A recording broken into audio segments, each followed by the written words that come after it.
Olá pessoas, quem fala aqui é Belmiro, bem-vindos e bem-vindas ao nosso podcast. Esse podcast da Estúdio Sala de Aula, gravado com o aplicativo Anchor, Anchor.fm.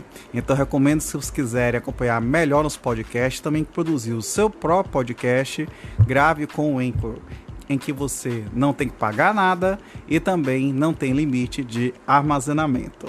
Então, sem mais delongas, vamos então para o nosso episódio.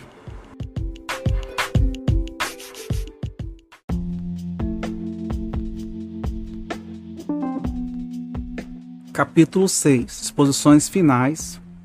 Alterações da Lei de Corporações. Artigo 53. O título 2 da Lei 4591, de 16 de dezembro de 64, passa a vigorar acrescido do seguinte capítulo e artigos. Capítulo 1A do Patrimônio de Afetação. Artigo 31A. A critério do incorporador, a incorporação poderá ser submetida ao regime de afetação, pelo qual o terreno e as acessões objeto de incorporação mobiliária, bem como os demais bens e direitos a ela vinculados, manter-se-ão apartados do patrimônio do incorporador e constituirão patrimônio de afetação destinado à consecução da incorporação correspondente e à entrega das unidades imobiliárias aos respectivos adquirentes. Parágrafo 1º. O patrimônio de afetação não se comunica com os demais bens, direitos e obrigações do patrimônio geral do incorporador ou de outros patrimônios de afetação por ele constituídos e só responde por dívidas e obrigações vinculadas à incorporação respectiva. Parágrafo 2º. O incorporador responde pelos prejuízos que causar ao patrimônio de afetação. Parágrafo 3º. Os bens e direitos integrantes do patrimônio de afetação somente poderão ser objeto de garantia real em operação de crédito cujo produto seja integralmente destinado à consecução da edificação correspondente e à entrega das unidades mobiliárias respectivas adquirentes. Parágrafo 4º. No caso de cessão plena ou fiduciária de direitos creditórios oriundos da comercialização das unidades mobiliárias componentes da incorporação, o produto da cessão também passará a integrar o patrimônio de afetação, observado o parágrafo 6º. Parágrafo 5º. As cotas de construção correspondentes às acessões vinculadas a frações ideais serão pagas pelo incorporador até que a responsabilidade pela sua construção tenha sido assumida por terceiros nos termos da parte final do parágrafo 6º do artigo 35. Parágrafo 6º. Os recursos financeiros integrantes do patrimônio de afetação serão utilizados para pagamento ou reembolso das despesas inerentes à incorporação. Parágrafo 7º. O reembolso do preço da aquisição do terreno somente poderá ser feito quando da alienação das unidades autônomas, na proporção das respectivas frações ideais, considerando tão somente os valores efetivamente recebidos pela alienação. Parágrafo 8º. Excluem-se do patrimônio de afetação. Inciso 1. Os recursos financeiros que excederem a importância necessária à conclusão da obra. Artigo 44. Considerando-se os valores a receber até a sua conclusão e, bem assim, os recursos necessários à quitação de financiamento para a construção, se houver, e, inciso 2, o valor referente ao preço de alienação da fração ideal de terreno de cada unidade vendida, no caso de incorporação em que a construção seja contratada sob regime de empreitada, artigo 55, ou administração, 58. Parágrafo 9º. No caso de conjunto de edificações de que trata o artigo 8º, poderão ser constituídos patrimônios de afetação separados, tantos quantos forem os, inciso 1, subconjuntos de casas para as quais esteja prevista a mesma data de conclusão, artigo 8º, alínea A, e, inciso 2, edifícios de 2 ou mais pavimentos, artigo 8º, alínea B. Parágrafo 10. A constituição de patrimônios de afetação separados que trata o parágrafo 9º deverá estar declarada no memorial de incorporação. Parágrafo 11. A incorporação objeto de financiamento, a comercialização das unidades deverá contar com a anuência da instituição financiadora ou deverá ser a ela cientificada conforme vier a ser estabelecido no contrato de financiamento. Parágrafo 12.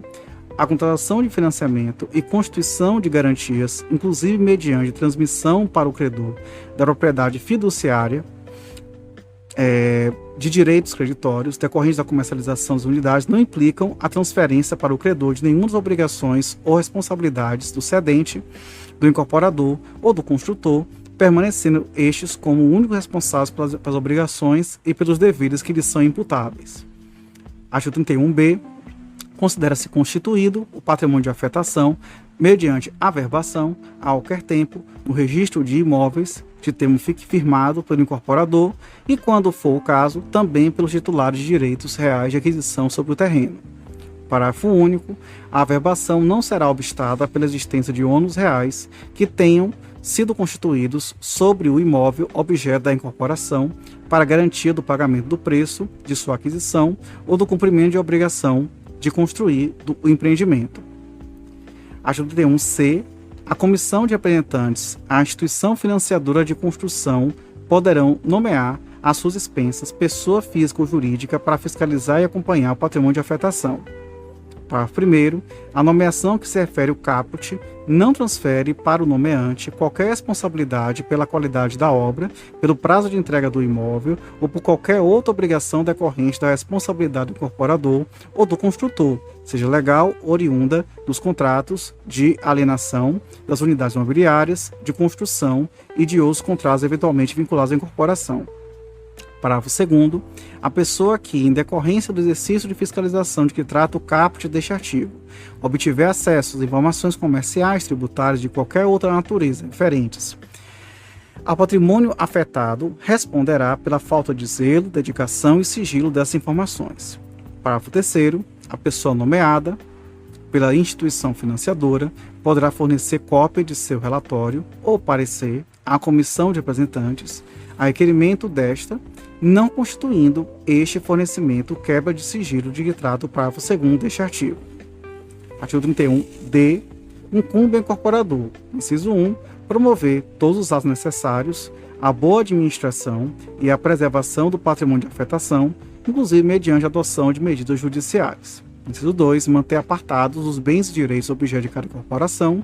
Inciso 3, diligenciar a captação dos recursos necessários à incorporação e aplicá-los na forma prevista nesta lei, cuidando de preservar os recursos necessários à conclusão da obra. Inciso 4, entregar à comissão de representantes, no mínimo a cada 3 meses, demonstrativo do estado da obra e de sua correspondência com prazo pactuado ou com os recursos financeiros que integrem o patrimônio de afetação recebidos no período, firmados profissionais habilitados, ressalvadas eventuais modificações sugeridas pelo incorporador e aprovados pela comissão de representantes. Inciso 5. Manter e movimentar os recursos financeiros do patrimônio de afetação em conta de depósito aberta especificamente para tal fim. Inciso 6. Entregar à comissão de representantes balancetes coincidentes com o trimestre civil relativos a cada patrimônio de afetação. Inciso 7. Assegurar à pessoa nomeada, nos termos do artigo 31c, o livre acesso à obra, bem como aos livros, contratos, movimentação da conta de depósito exclusiva referido no inciso 5 deste artigo e os quaisquer outros documentos relativos ao patrimônio de afetação. E, inciso 8, manter escrituração contábil completa, ainda que esteja desobrigado pela legislação tributária. Artigo 31 o patrimônio de afetação extinguir-se-á pela, inciso 1, averbação da construção, registro dos títulos de domínio ou direito de aquisição em nome dos respectivos adquirentes e, quando for o caso, extinção das obrigações do incorporador pela instituição financiadora do empreendimento. Inciso 2, revogação em caso de denúncia da incorporação, depois de restituídas aos adquirentes as quantias por eles pagas. Artigo 36, ou de outras hipóteses previstas nessa lei. E, inciso 3, a liquidação deliberada pela Assembleia Geral nos termos do artigo 31F, parágrafo 1º. Artigo 31F. Os efeitos da declaração de falência ou de insolvência do incorporador não atingem os patrimônios de afetação constituídos, não integrando a massa concursal do terreno, as acessões e demais bens, direitos creditórios, obrigações e encargos objeto da incorporação. Parágrafo 1º. Nos 60 dias que seguirem a decretação da falência ou da insolvência civil do incorporador, o condomínio dos adquirentes, por convocação de sua comissão de representantes ou na sua falta de um seja os titulares das frações ideais, ou ainda por determinação do juiz pela tua decisão, realizará Assembleia Geral, na qual, por maioria simples, ratificará o mandato da comissão de representantes ou elegerá novos membros e, em primeira convocação por 2/3 dos votos dos adquirentes, ou em segunda convocação pela maioria absoluta desses votos, instituirá o condomínio da construção por instrumento público particular e deliberará sobre os termos da continuação da obra ou da liquidação do patrimônio de afetação, artigo 43, inciso 3, havendo financiamento para a construção, a convocação poderá ser feita pela instituição financiadora. Parágrafo 2º. O disposto do parágrafo 1º aplica-se também à hipótese de paralisação das obras previstas no artigo 43, inciso 6. Parágrafo 3º. Nas hipóteses dos parágrafos 1º e 2º, a Comissão de Representantes ficará investida de mandato irrevogável para firmar com os adquirentes nas unidades autônomas o contrato definitivo a que estiver obrigado o incorporador, o titular do domínio e o titular dos direitos aquisitivos do imóvel, objeto da incorporação em decorrência de contratos preliminares. Parágrafo 6º. O mandato a que se refere o parágrafo 3º será válido, mesmo depois de concluída a obra. Parágrafo 5º. O mandato otorgado à Comissão de Representantes confere poderes para transmitir domínio, direito, posse e ação, manifestar a responsabilidade do alienante pela evicção e emitir os adquirentes na posse das unidades respectivas. Parágrafo 6º. Os contratos definitivos serão celebrados mesmo com os adquirentes que têm obrigações a cumprir perante o incorporador ou a instituição financiadora, desde que comprovadamente adimplentes, situação em que a outorga do contrato fica condicionada à constituição de garantia real sobre o imóvel para assegurar o pagamento do débito remanescente. Parágrafo 7º. Ainda na hipótese dos parágrafos 1º e 2º, a Comissão de Representantes ficará investida de mandato irrevogável para, em nome dos adquirentes e em cumprimento da decisão da Assembleia Geral que deliberar pela liquidação do patrimônio de afetação, efetivar a alienação do terreno e das accessões, transmitindo posse, direito, domínio em ação, manifestar a responsabilidade pela evicção e emitir os futuros adquirentes na posse do terreno e nas accessões. Parágrafo 8º. Na hipótese do parágrafo 7º, será firmado o respectivo contrato de venda, promessa de venda, outra modalidade de contrato compatível com os direitos objeto da transmissão. Parágrafo 9º. A Comissão de Representantes cumprirá o mandato nos termos e nos limites estabelecidos pela deliberação da Assembleia Geral e prestará contas aos adquirentes, entregando-lhes o produto líquido da alienação no prazo de 5 dias da data que tiver recebido o preço ou cada parcela do preço. Parágrafo 10. Os valores pertencentes aos adquirentes não localizados deverão ser depositados em juízo pela Comissão de Representantes. Parágrafo 11. Caso decidam pela continuação da obra, os adquirentes ficarão automaticamente subrogados os direitos nas obrigações e nos encargos relativos à incorporação, inclusive aqueles relativos ao contrato de financiamento da obra, se houver. Parágrafo 2º. Para os efeitos do parágrafo 11 desse artigo, cada adquirente responderá individualmente pelo saldo porventura existente entre as receitas do empreendimento e o custo da conclusão da incorporação na proporção dos coeficientes de construção, atribuir as respectivas unidades, se outro critério de rateio não for deliberado em Assembleia Geral por 2/3 dos votos dos adquirentes, observado o seguinte. Inciso 1. Os saldos dos preços das frações ideais e as seções integrantes da incorporação que não tenham sido pagos ao incorporador até a data da decretação da falência ou da insolvência civil passarão a ser pagos à Comissão de Representantes, permanecendo no somatório deste recurso submetido à afetação, nos termos do artigo 31-A, até o limite necessário à conclusão da incorporação. Inciso 2.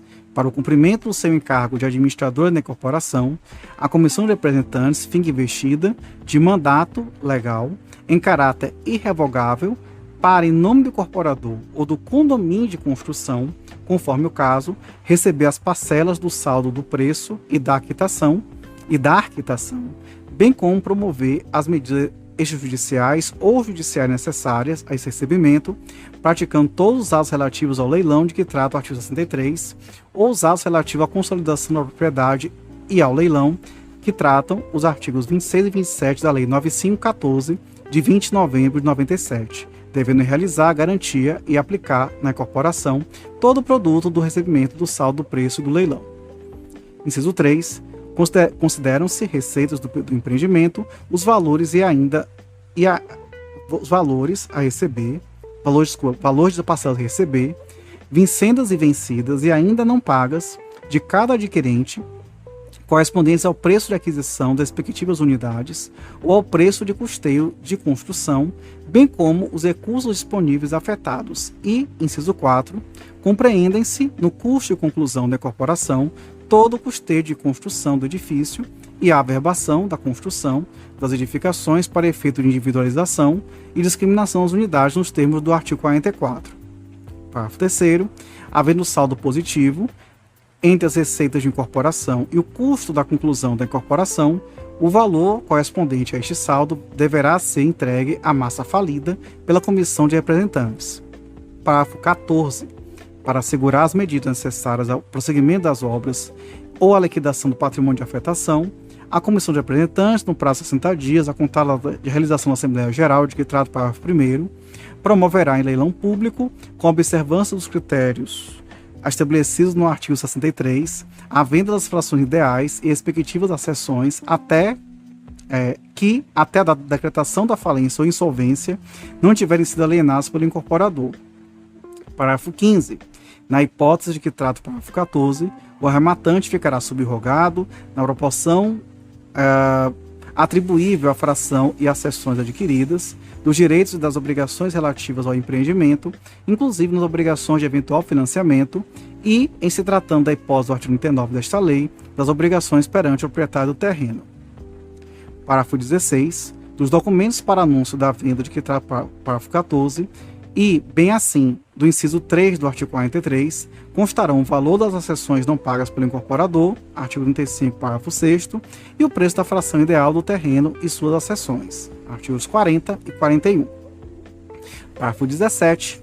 No processo de venda de que trata o parágrafo 14, serão assegurados sucessivamente, em igualdade de condições com terceiros, inciso 1, ao proprietário do terreno, nas hipóteses em que seja a pessoa distinta da pessoa do incorporador, a preferência para a aquisição das acessões vinculadas à fração objeto da venda a ser exercida nas 24 horas seguintes à data designada para a venda. E, inciso 2, ao condomínio, caso não exercida a preferência de que trata o inciso 1, ou caso não haja licitantes, a preferência para a aquisição da fração ideal e acessões, desde que deliberada em Assembleia Geral, pelo voto da maioria simples dos adquirentes presentes e exercida pelo prazo de 48 horas a contar a data designada para a venda.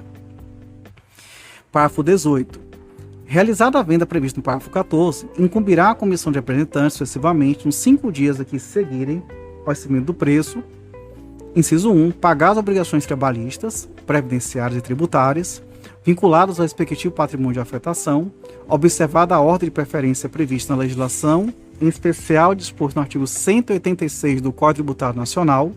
Inciso 2, reembolsar aos adquirentes as quantias que tenham adiantado com recursos próprios para pagamento das obrigações em vez do inciso 1. Inciso 3, reembolsar à instituição financiadora a quantia que estiver entregue para a construção, salvo se outra forma for convencionada entre as partes interessadas. Inciso 4. Entregar ao condomínio o valor que estiver desembolsado para a construção das acessões de responsabilidade do incorporador. Parágrafo 6º do artigo 35 e parágrafo 5º do artigo 31A, na proporção do valor obtido na venda. Inciso 5. Entregar ao proprietário do terreno, nas hipóteses de que seja a pessoa distinta da pessoa do incorporador, o valor apurado na venda em proporção ao valor atribuído na fração ideal e, inciso 6, entregar à massa falida o saldo que porventura remanescer. Parágrafo 19. O incorporador deve assegurar à pessoa nomeada, nos termos do artigo 31C, o acesso a todas as informações necessárias à verificação do montante das obrigações referidas no parágrafo 12, inciso 1, do artigo 31F, vinculadas ao respectivo patrimônio de afetação. E, parágrafo 20, ficam excluídas da responsabilidade dos adquirentes as obrigações relativas, de maneira direta ou indireta, ao imposto de renda e à contribuição social sobre o lucro devidas pela pessoa jurídica do incorporador, inclusive por equiparação, bem como as obrigações oriundas de outras atividades do incorporador não relacionadas diretamente com as incorporações objeto da afetação.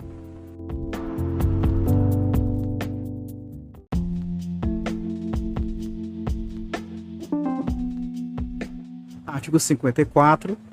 A Lei 4.591/64 passa a vigorar com as seguintes alterações.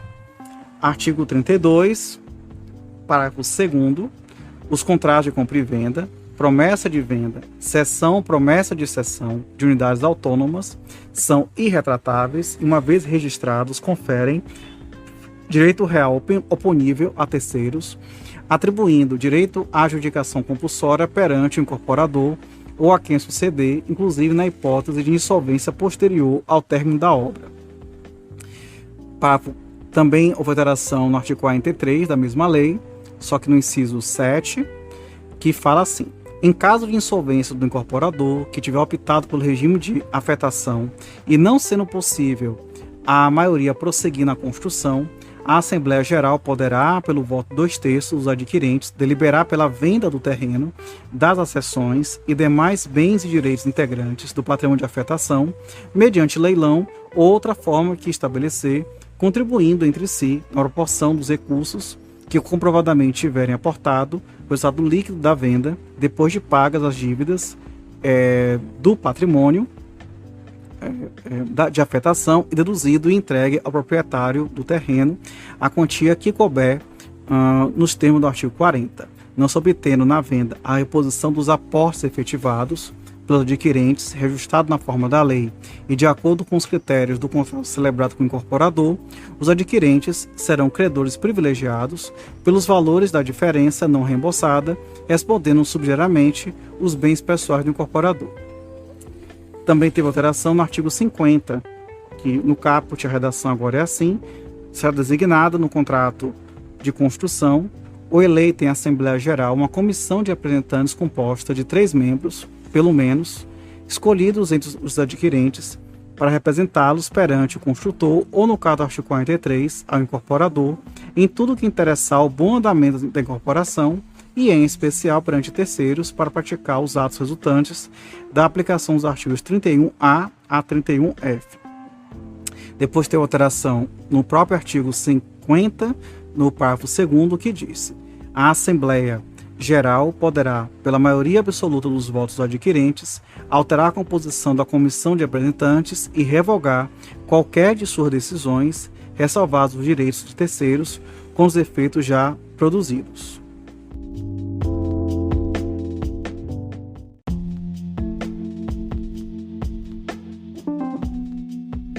Artigo 55.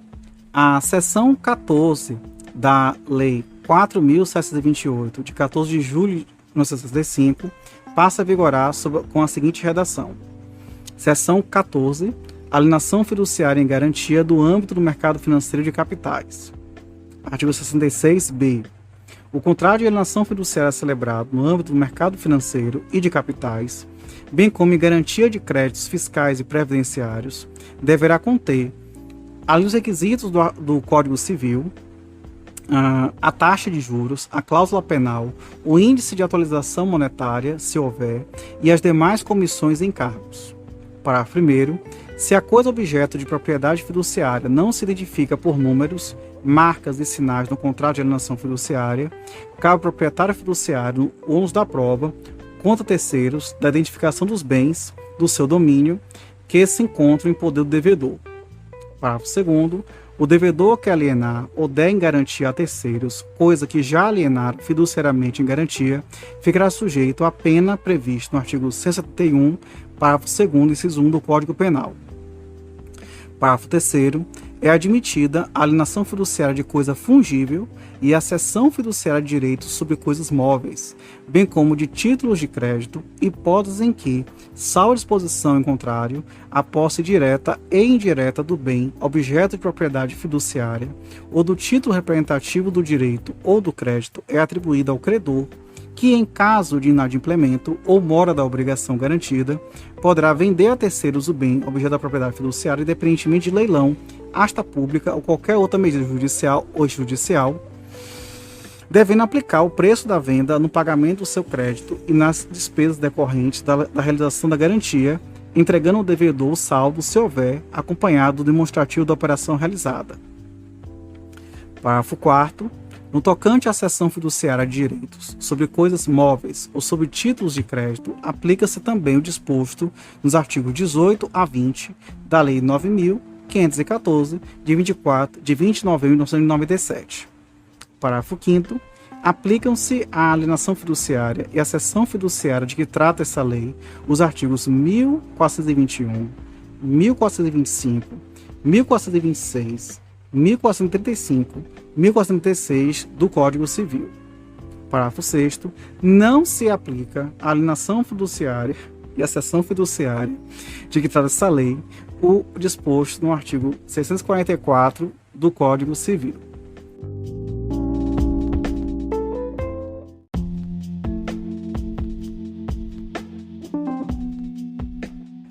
Artigo 56. O Decreto 911, de 1º de outubro de 1969, passa a vigorar com as seguintes alterações. Artigo 3º, vamos para o parágrafo 1º, né, do artigo 3º. 5 dias após executado a liminar mencionado no caput, consolidar-se-ão a propriedade e a posse plena e exclusiva do bem no patrimônio do credor fiduciário, cabendo às repartições competentes, quando for o caso, expedir no certificado de registro de propriedade em nome do credor ou de terceiro por lhe indicado, livre de ônus da propriedade fiduciária. Parágrafo 2º. No prazo do parágrafo 1º, o devedor fiduciante poderá pagar a integralidade da dívida pendente, segundo os valores apresentados pelo credor fiduciário na inicial, hipótese da qual o bem lhe será restituído livre de ônus. Parágrafo 3º. O devedor fiduciante apresentará resposta no prazo de 15 dias da execução da liminar. Parágrafo 4º. A resposta poderá ser apresentada ainda que o devedor tenha se utilizado a faculdade do parágrafo 2º, caso entenda ter havido pagamento a maior e desejar restituição. Parágrafo 5º. Da sentença cá apelação apenas defeito evolutivo. Parágrafo 6º.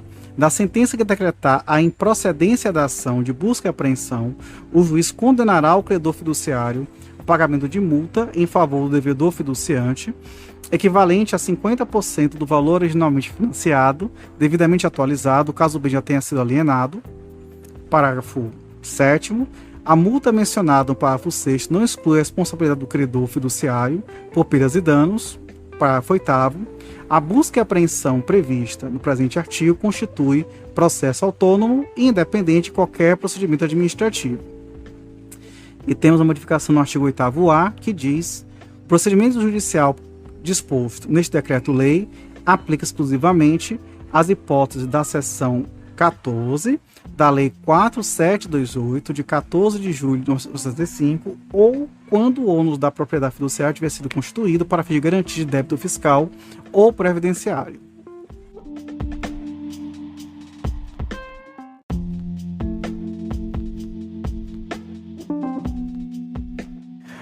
Artigo 57.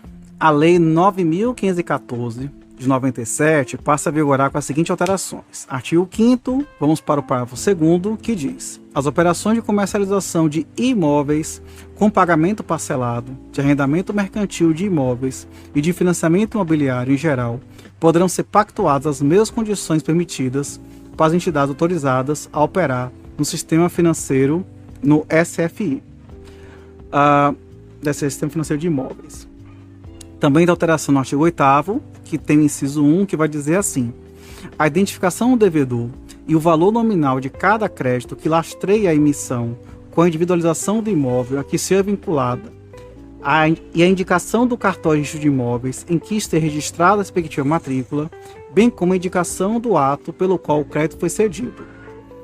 Também tem modificação no artigo 16, no seu parágrafo 3º, que diz que os emolumentos devidos aos cartórios de registro de imóveis para cancelamento do regime fiduciário e das garantias reais existentes serão cobrados como um ato único. Também tem modificação no artigo 22, no seu parágrafo único, que diz que a alienação fiduciária poderá ter como objeto bens enfitêuticos, bem como sendo também exigível o pagamento do laudêmio se houver consolidação do domínio útil no fiduciário. Também modificação no artigo 26, só que no parágrafo 7º, que diz assim: decorrido o prazo de que trata o parágrafo 1º, sem a purgação da mora, o oficial do competente registro de imóveis, certificando esse fato, promoverá a averbação na matrícula do imóvel da consolidação da propriedade em nome do fiduciário, à vista da prova do pagamento por este, do imposto de transmissão inter vivos e, se for o caso, do laudêmio. Parágrafo 8º. O fiduciante pode, com a anuência do fiduciário, dá seu direito eventual ao imóvel em pagamento da dívida, dispensados os procedimentos previstos no artigo 27. No artigo 27, a gente vai para o parágrafo 7º, que diz que se o imóvel estiver alocado, a locação poderá ser denunciada com prazo de 30 dias para a desocupação, salvo se tiver havido aquiescência por escrito do fiduciário, devendo a denúncia ser realizada no prazo de 90 dias a contar a data da consolidação da propriedade no fiduciário, devendo essa condição constar expressamente em cláusula contratual específica, destacando as demais por sua apresentação gráfica. Também no parágrafo 8º desse artigo, que vai dizer que responde o fiduciante pelo pagamento dos impostos, taxas, contribuições condominiais e quaisquer outros encargos que recaem ou venham a recair sobre o imóvel, cuja posse tenha sido transferida para o fiduciário, nos termos deste artigo, até a data que o fiduciário vier a ser emitido na posse. Também modificação no artigo 37A, que vai dizer que o fiduciante pagará ao fiduciário ou a quem vier sucedê-lo a título de taxa de ocupação do imóvel por mês ou fração, valor correspondente a 1% do valor a que se refere o inciso 6 do artigo 24, computado e exigível, desde a data da alienação em leilão até a data em que o fiduciário ou seus sucessores vier a ser emitido na posse do imóvel. Também modificação no artigo 37B, que vai dizer que será considerado ineficaz e sem qualquer efeito perante o fiduciário ou seus sucessores a contratação ou prorrogação de locação de imóvel alienado fiduciariamente por prazo superior a 1 ano, sem concordância por escrito do fiduciário. Também modificação no artigo 38, que vai dizer que nos contratos de compra e venda, com financiamento e alienação fiduciária de mútuo, com alienação fiduciária de arrendamento mercantil, de cessão de crédito com garantia real, poderão ser celebrados por instrumento particular, a ele se atribuindo o caráter de escritura pública para todos os fins de direito.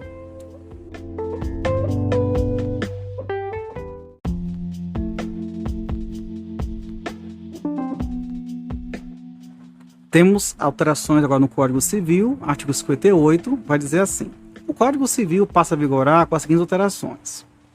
O artigo 819-A fica vetado.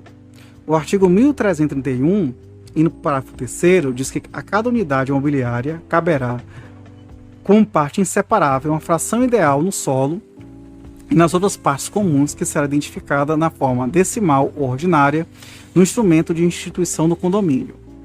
Depois vamos para o artigo 1336, por seus inciso 1, que vai dizer: contribuir para a despesa do condomínio à proporção de suas frações ideais, salvo disposição em contrário da convenção.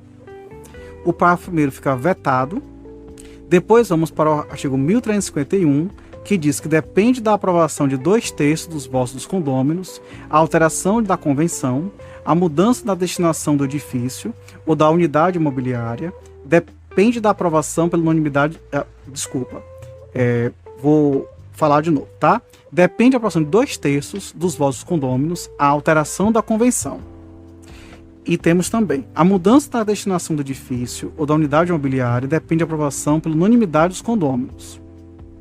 Depois teremos o artigo 1368-A, que diz que as demais espécies de propriedade fiduciária ou de titularidade fiduciária submetem-se à disciplina específica das respectivas leis especiais, somente se aplicando às disposições deste Código, do Código Civil, naquilo que não foi incompatível com a legislação especial. Depois teremos, no artigo 1485, que diz: mediante simples averbação, requerida por ambas as partes, poderá prorrogar-se a hipoteca até 30 anos da data do contrato.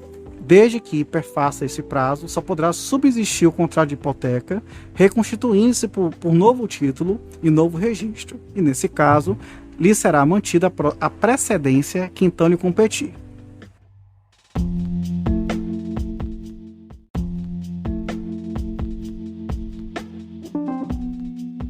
Artigo 59, ele vai tratar das modificações da Lei de Registros Públicos, que é a Lei 6.015 de 73. Nela, o artigo 167, no inciso 2 dele, vai ter o item 21, que vai acrescentar da cessão de crédito imobiliário. Depois, na própria lei, temos o artigo 212, que diz: se o registro ou averbação for omissa, imprecisa ou não exprimir a verdade, a retificação será feita pelo oficial de registro de imóveis competente, a requerimento do interessado, por meio de procedimento administrativo previsto no artigo 213, facultado ao interessado requerer a retificação por meio de procedimento judicial. Parágrafo único. A opção por procedimento administrativo do 213 não exclui a prestação judicional a requerimento da parte prejudicada. Também teremos notificação na lei do artigo 213, que diz que o oficial retificará o registro ou a averbação. Inciso 1, de ofício, o requerimento do interessado nos casos de: a linha A, omissão ou erro cometido na transposição de qualquer elemento do título; a linha B, indicação ou atualização de confrontação; a linha C, alteração de denominação de logradouro público comprovado documento oficial; a linha D, retificação que vise a indicação de rumos, ângulos de deflexão ou inserção de coordenadas georreferenciadas que não haja alteração de medidas perimetrais; a linha E, alteração ou inserção que resulte de mero cálculo matemático feito a partir de medidas perimetrais constando no registro; a linha F, reprodução da descrição de linha divisória de imóvel confrontante que já tenha sido objeto de retificação; a linha G, inserção e modificação dos dados de qualificação pessoal das partes, comprovada por documentos oficiais ou mediante despacho judicial, quando houver necessidade de produção de outras provas. Inciso 2. A requerimento do interessado, no caso de inserção ou alteração de medida perimetral, de que resulte ou não alteração de área, instruído com planta e memorial descritivo, assinado por profissional legalmente habilitado, com prova de anotação de responsabilidade técnica no competente Conselho Regional de Engenharia e Arquitetura, CREA, bem assim pelos confrontantes. Também teremos o parágrafo 1º, que vai dizer assim: uma vez atendidos os requisitos que trata o caput do artigo 225, o oficial averbará a retificação.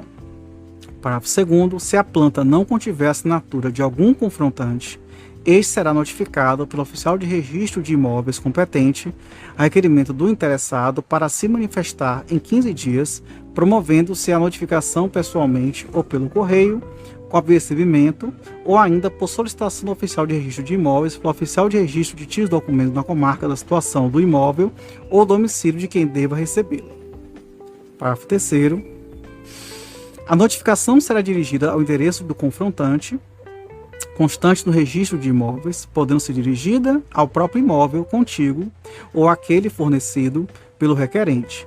Não sendo encontrado o confrontante ou estando em lugar incerto e não sabido, tal fato será certificado pelo oficial encarregado da diligência, promovendo-se a notificação do confrontante mediante edital com o mesmo prazo fixado no parágrafo 2º, publicado por 2 vezes em jornal local de grande circulação.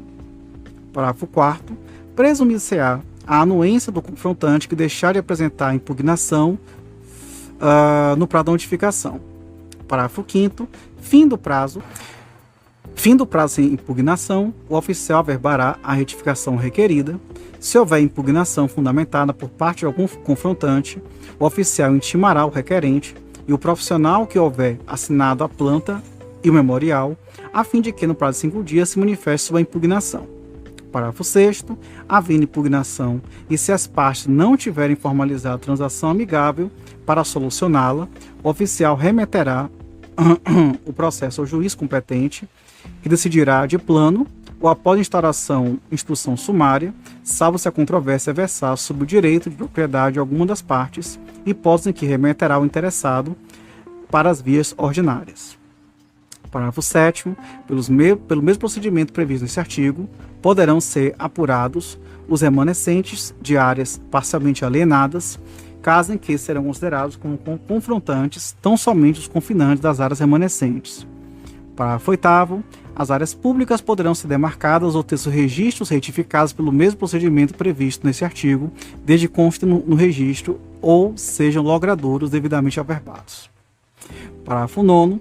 Independentemente de retificação, 2 ou mais confrontantes poderão, por meio de escritura pública, alterar ou estabelecer as divisas entre si e, se houver transferência de área, com recolhimento do devido imposto de transmissão e desde que preservadas, se rural o imóvel, a fração mínima de parcelamento e, quando urbano, a legislação urbanística. Parágrafo 10. Entendem-se como confrontantes não só os proprietários dos imóveis contíguos, mas também os seus eventuais ocupantes. O condomínio geral de que trata o artigo 1314 e seguintes do Código Civil será representado por qualquer dos condôminos, e o condomínio edilício de que trata os artigos 1331 e seguintes do Código Civil será representado, conforme o caso, pelo síndico ou pela comissão de representantes. Parágrafo 11. Independe de retificação. Inciso 1. A regularização fundiária de interesse social, realizada pelas zonas especiais de interesse social, nos termos da Lei 10.257, de 10 de julho de 2001, promovida por município e Distrito Federal, quando os lotes já estiverem cadastrados individualmente ou com lançamento fiscal há mais de 20 anos. Inciso 2. A adequação da descrição do imóvel rural à exigência dos artigos 1176, parágrafos 3º e 4º, 225, parágrafo 3º desta lei.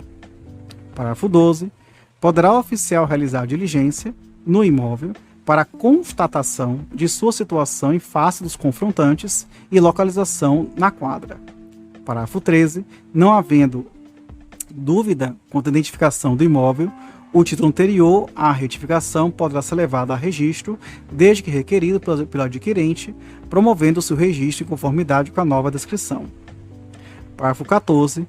Verificado a qualquer tempo não serem verdadeiros os fatos constantes do memorial descritivo, responderão os requerentes e o profissional que o elaborou pelos prejuízos causados, independentemente das sanções disciplinares e penais.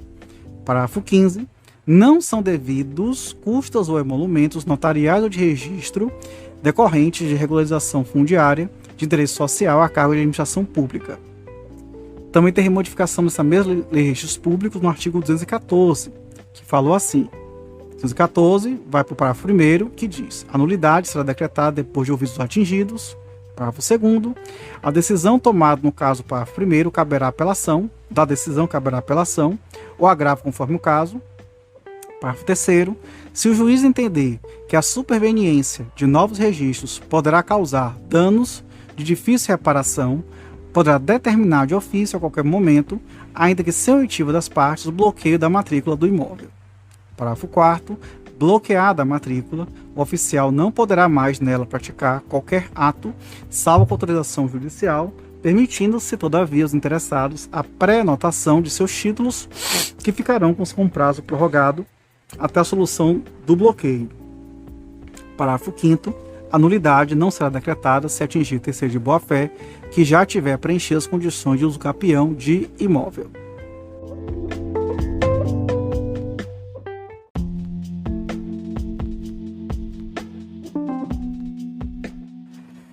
Alteração à lei do FGTS, artigo 60. O caput do artigo 9º da Lei 8.036, de 11 de maio de 1990, passa a vigorar com a seguinte redação. Artigo 9º.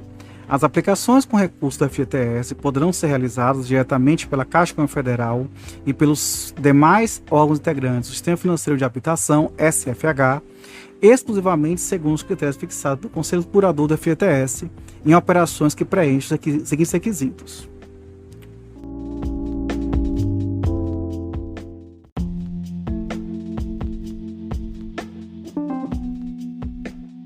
Alterações na Lei de Locações, artigo 61, a Lei 8245, de 18 de outubro de 1991, passa a vigorar com as seguintes alterações.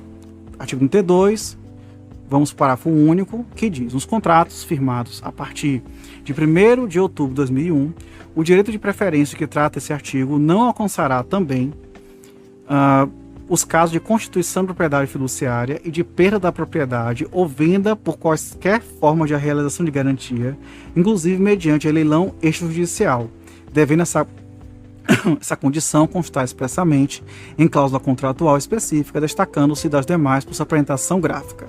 E também artigo 39, que passou a ser vetado.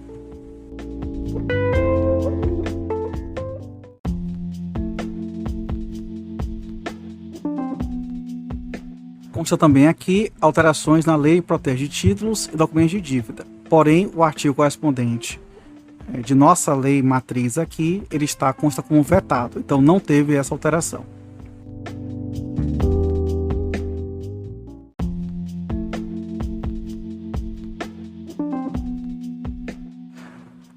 indicando como normas complementares a esta lei, que é o título, tem o artigo 63 que diz: as operações envolvendo recursos do sistema financeiro de habitação e do sistema financeiro imobiliário relacionados com a moradia, é vedado cobrar do mutuário a elaboração do instrumento contratual particular, ainda com força de escritura pública.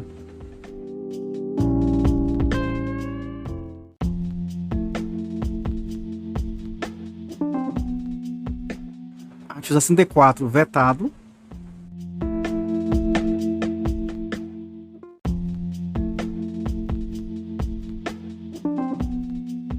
Artigo 65. O Conselho Monetário Nacional e a Secretaria da Receita Federal, no âmbito das suas respectivas atribuições, expedirão as instruções que se fizerem necessárias à execução das disposições desta lei.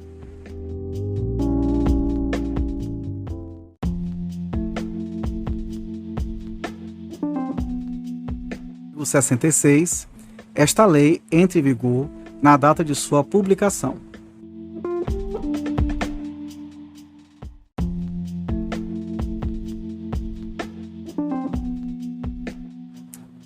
Artigo 67, com o título de revogações, diz assim: ficam revogadas medidas provisórias número 2160-25, de 23 de agosto de 2001, também 2221, de 4 de setembro de 2001, 2223, de 4 de setembro de 2001, e os artigos 66 e 66-A da Lei 4.728, de 14 de julho de 65.